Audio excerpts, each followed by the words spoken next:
శ్రీమాత్రే నమ. జయ గురు దత్తాత్రేయ నమ.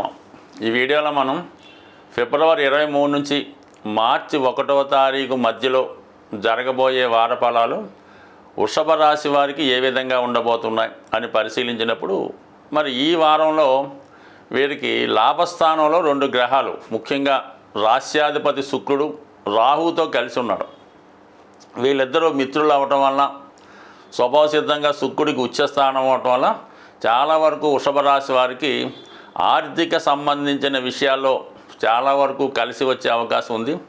విదేశ సంస్థల ద్వారా కానీ, విదేశ బ్యాంకుల ద్వారా కానీ మీరు చేస్తున్నటువంటి రుణ ప్రయత్నాలు చాలా వరకు ఫలించే అవకాశం ఉంది. ముఖ్యంగా ఈ రాశిలో ఉన్నటువంటి స్త్రీలకి అటు ఉద్యోగ అవకాశాలు కానీ, విదేశ అవకాశాలు కానీ వచ్చే అవకాశం ఉంది.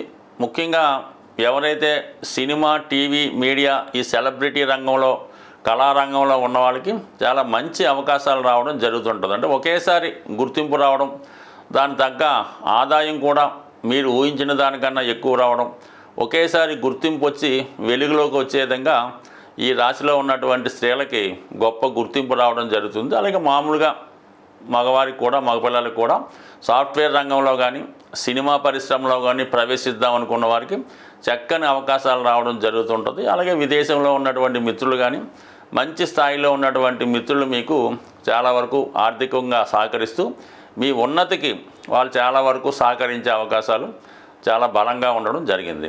అది రాశిలో ఉన్నటువంటి గురుగ్రహం చాలా వరకు మిమ్మల్ని సంస్కారవంతంగా తీర్చిదిద్దుతుంది. ఏదైనా ఒక మంచి కార్యక్రమాలు చేద్దామనే ఆసక్తి కలుగుతూ ఉంటుంది.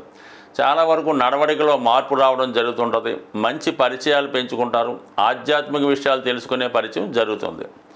ఇక కుజుడు మీకు వ్యయాధిపతిగా కుటుంబ స్థానంలో ఉండడం వలన వ్యక్తిగతంగా మీ కుటుంబంలో ఒకరికి ఏదైనా అవకాశాలు రావడం వల్ల, ఏదైనా ఉద్యోగరీత్యా చెన్నై కానీ, బెంగళూరు కానీ, దూర ప్రాంతం కానీ వెళ్ళే అవకాశం ఉంది. కొంతమంది విషయంలో మనస్పర్ధల కారణంగా, ఆర్థిక సంబంధించిన విషయాల్లో లావాదేవీల కారణంగా కుటుంబ సభ్యుల మధ్య విభేదాలు రావడం జరిగే అవకాశం ఉంది. మరి ఈ విధంగా కూడా ఈ అభిప్రాయ భేదాల వల్ల మీ కుటుంబంలో మీ తర్వాత వారు కానీ, వేరొకరు కానీ మరి కుటుంబాన్ని విడిచి టెంపరీగా బయటికి వెళ్ళే అవకాశం కూడా ఉంటుంది. ఇదే సమయంలో మీకు ఏదైనా స్థిరాస్తి అమ్మడం వల్ల అధిక మొత్తంలో ధనం మీ కుటుంబానికి రావడం వల్ల ఆ ధనం పంచుకునే విషయంలో కుటుంబ సభ్యుల మధ్య ఇబ్బంది పడే అవకాశం ఉంది. కాబట్టి చాలా వరకు మనస్పర్ధలు రాకుండా చూసుకునే విషయం మంచిది. ఒకవేళ మీకు ఏదైనా స్థిరాస్తి అమ్మడం వల్ల ధనం వచ్చి ఉంటే మళ్ళీ వేరే స్థిరాస్తి కొనడం వల్ల మంచిది తప్ప, ఈ ధనాన్ని ఖర్చు పెట్టి పంచుకునే విషయంలో మాత్రం కంపల్సరిగా చాలా వరకు విభేదాలు వచ్చే అవకాశాలు ఉన్నాయి. జాగ్రత్తగా వ్యవహరించడం మంచిది. ఇక ముఖ్యంగా దశమ స్థానంలో 3 గ్రహాలు సంచరించడం జరుగుతుంది. ఆల్రెడీ శని భగవానుడు అక్కడ ఉంటూ చతుర్థ పంచమాధిపతులైనటువంటి ఈ బుధ, రవి గ్రహాలు దశమ స్థానంలో బుధాదిత్య యోగంగా ఏర్పడడం జరిగింది. కేంద్ర కోణాధిపతులు కలియడం వల్ల ఒక లక్ష్మీ యోగం లాంటిది కూడా ఏర్పడింది. అంటే కంపల్సరిగా దీనివల్ల వృత్తిలో అభివృద్ధి కలుగుతుంది. వృత్తిలో మార్పు కొరకు చేసే ప్రయత్నాలు ఫలిస్తాయి. అంటే ముఖ్యంగా బుధుడు ఎప్పుడు దశమ స్థానంలోకి వచ్చినప్పుడు ఏమవుతుందంటే, ప్రస్తుతం చేస్తున్నటువంటి వృత్తితో పాటు అదనం ఆదాయం కొరకు ఏదైనా పార్ట్ టైం కానీ, వేరే కొత్తగా ఏదైనా బిజినెస్ లాంటివి చేయడం కానీ జరిగే అవకాశాలు ఉంటాయి. కాబట్టి ఉన్న ఆదాయంతో పాటు అదనపు ఆదాయం కూడా లభించే అవకాశం ఉంది. మరి సాధారణంగా రవి దశమ స్థానంలో దిగ్బలుడై ఉంటాడు. కాబట్టి ఈ సమయంలో మీకు ప్రభుత్వ అధికారులకి చాలా అనుకూలంగా ఉంటుంది. వృత్తిలో చాలా స్ట్రిక్ట్గా ఉంటారు. ఎంత గొప్ప విషయాన్నైనా కూడా సులభంగా సాధించే ప్రయత్నం జరుగుతుంటుంది. అదే అధికారులకు కానీ, వ్యక్తిగతంగా రాజకీయ నాయకులకు కానీ ఈ గ్రహస్థితి చాలా వరకు సహకరించే అవకాశం ఉంది. ఎక్కువగా చిన్న స్థాయి నుంచి పై స్థాయికి వెళ్ళే వారికి ఈ దశమ స్థానంలో శని, రవులు వచ్చినప్పుడు అనుకోకుండా ఒక మంచి గుర్తింపు, ఆగిపోయినటువంటి ప్రమోషన్లు రావడం కూడా చాలా వరకు జరిగే అవకాశాలు ఉన్నాయి. ఓవరాల్గా మరి మన వృషభ రాశి వారికి ఈ గ్రహస్థితి చాలా అనుకూలించడం జరిగిందన్నమాట. 6వ స్థానంలో కానీ, 8వ స్థానంలో కానీ, 12వ స్థానంలో కానీ గ్రహాలు లేకుండా ఈ వారం ప్రారంభం అవడం వల్ల చాలా వరకు ఈ రాశి వారికి అన్ని సమస్యల నుంచి బయటపడతారు. చక్కగా ఆదాయం పెరుగుతుంది. మొత్తం మీద ఒక శుభవార్త కూడా ఈ సమయంలో మీరు వినడం జరుగుతుంది. అయితే వార ప్రారంభంలో మాత్రం అంటే ఆదివారం సోమవారం ముఖ్యమైన పనులు వాయిదా వేసుకుంటే తర్వాత నుంచి అన్ని పరిస్థితులు మీకు అనుకూలంగా వచ్చే అవకాశం ఉంటుంది.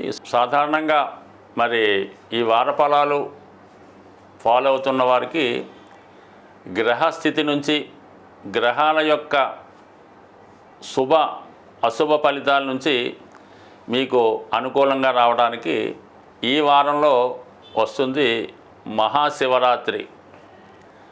మరి ఆ రోజు విధి విధానంగా ప్రతి ఒక్కరూ కూడా ఏదో పెద్ద పెద్ద క్షేత్రాల్లో ఉన్నటువంటి శివలింగాన్ని మాత్రమే దర్శించాలి అనుకోకుండా మీకు సమీపంలో ఎక్కడ ఏ రూపంలో ఉన్నా కేవలం శివాలయంలోనే కాకుండా మిగతా దేవాలయాల్లో ఉన్నటువంటి శివక్షేత్రాలు శివలింగాల్ని ఏదో ఒక విధంగా మీరు ఆ రోజులో ఎప్పుడో ఒకరు, అది మిడ్ నైట్ కానీ ఎర్లీ మార్నింగ్ కానీ మధ్యాహ్నం కానీ ఆ రోజు కంపల్సరీగా దర్శించుకోవడం మంచిది. మనకి అనుకూలంగా సావకాశంగా ఖాళీ ఉండి అందరూ పూజించుకోవడానికి అనుకూలంగా ఉంటే మీరు మారేడు దళాల్ని ఎన్నో కొన్ని ఖచ్చితంగా సేకరించి మన స్వామివారి మీద అభిషేకంగా వేయడం వల్ల చాలా గొప్ప ఫలితాన్ని రావడం జరుగుతూ ఉంటుంది. ఇది ముఖ్యంగా చేసుకోవడం మంచిది. ఇంకా అది అనుకూలంగా దొరకని వాళ్ళు ఏదో ఒక ముఖ్యంగా స్వచ్ఛమైనటువంటి నీటితో అభిషేకం చేసినా పర్వాలేదు. ఏదైనా అభిషేకం చేసినప్పుడు కామన్గా ఈ ప్లాస్టిక్ కవర్లు అలా కాకుండా చక్కగా ఒక మంచి పాత్రలో మనం ఏదైతే అభిషేకం చేస్తామో ఆ ద్రవ్యాన్ని నింపి దానితో అభిషేకం చేయడం మంచిది. దాని తర్వాత మీరు ఆ రోజు విధి విధానంగా ఆ రోజంతా జాగరణ ఉన్నవాడు కానీ ఆహార విషయంలో కూడా చాలా సాత్వికంగా ఆహారం తీసుకోవడం వల్ల శివుని యొక్క అనుగ్రహానికి పాల్గొంటారు. అదే రోజు శివరాత్రి రోజు ఒక అద్భుతమైనటువంటి రెమెడీ మనకి ఈ నాడీ గ్రంథాల్లో రాయడం జరిగింది.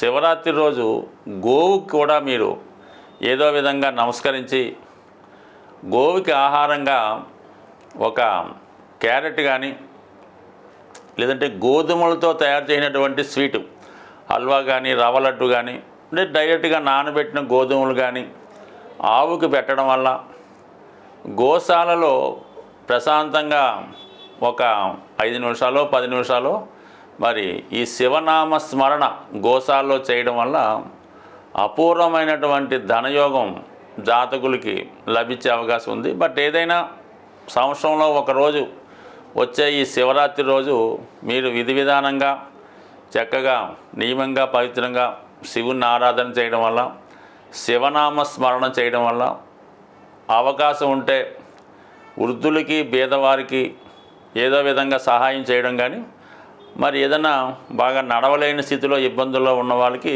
మీరు దగ్గరుండి సహకరించి ఆ స్వామిని దర్శించే విధంగా వాళ్ళకి సహాయపడినా కూడా చాలా గొప్ప పుణ్యాన్ని లభిస్తుంది. ముఖ్యంగా నవగ్రహాలన్నీ కూడా శివుని యొక్క ఆధీనంలో ఉంటుంది కాబట్టి నమ్మని వాళ్ళకి నో ప్రాబ్లం. ఎవరైతే శాస్త్రాన్ని నమ్ముతారో గ్రహాల్ని విశ్వసిస్తారో వారు ఈ శివరాత్రి రోజు చక్కగా స్వామిని దర్శించడం వల్ల చాలా చక్కని ఫలితాన్ని మీరు పొందే అవకాశం ఉంటుంది. స్వస్తి.